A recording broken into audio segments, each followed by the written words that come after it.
سید مجتبیٰ خامنئی کون ہیں؟ ایران کی نئی قیادت کی زندگی پر ایک نظر۔ ایران میں نئی قیادت کے طور پر سید مجتبیٰ خامنئی کو منتخب کیے جانے کے بعد ان کی شخصیت اور پس منظر پر بھی توجہ مرکوز ہو گئی۔ سید مجتبیٰ خامنئی 1969 میں ایران کے شہر مشہد میں پیدا ہوئے اور وہ مرحوم سپریم لیڈر آیت اللہ علی خامنئی کے دوسرے بیٹے ہیں۔ انہوں نے ابتدائی دینی تعلیم تہران کے ایک معروف دینی مدرسے میں حاصل کی اور بعد ازاں ایران عراق جنگ کے دوران محاذ پر بھی خدمت انجام دیے۔ 1989 میں وہ قم منتقل ہوئے جہاں انہوں نے اعلیٰ دینی تعلیم حاصل کی۔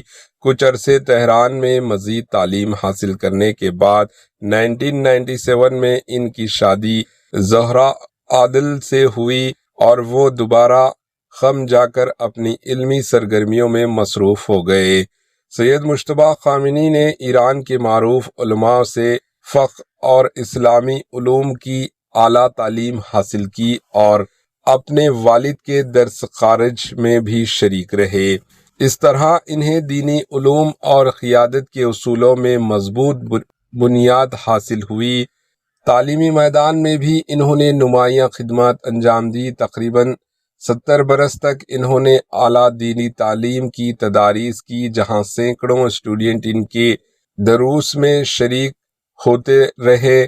ان کا تدریس علمی گہری تحقیق اور وضاحت کے لیے جانا جاتا ہے اور انہوں نے عربی زبان میں متعدد علمی تحریریں بھی قلم بند کیے۔ سماجی اور فلاحی میدان میں بھی انہوں نے مختلف دینی و سماجی اداروں کی قیام میں کردار ادا کیا اور ضرورت مند طبقات کی مدد کے لیے سرگرم رہے۔ اس کے ساتھ وہ ایران کے بعض اہم قومی امور اور پالیسی معلومات میں بھی بااثر سمجھے جاتے رہے۔ دفاعی اور اسٹریٹجک حلقوں سے بھی ان کی قریبی ربط بتائے جاتے ہیں اور انہیں ایران کے مذمتی اتحاد سے وابستہ اہم شخصیت کے ساتھ قریبی تعلقات رکھنے والے رہنما سمجھا جاتا ہے۔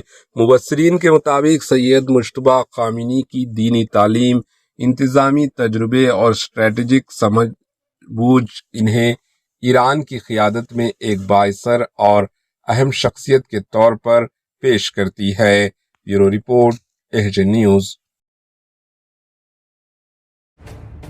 اہجن نیوز کے یوٹیوب چینل کو سبسکرائب کریں اور بیل آئیکن کو دبانا نہ بھولیں تاکہ آپ کو ہر نئی آنے والی ویڈیو کا نوٹیفیکیشن بر وقت مل سکے۔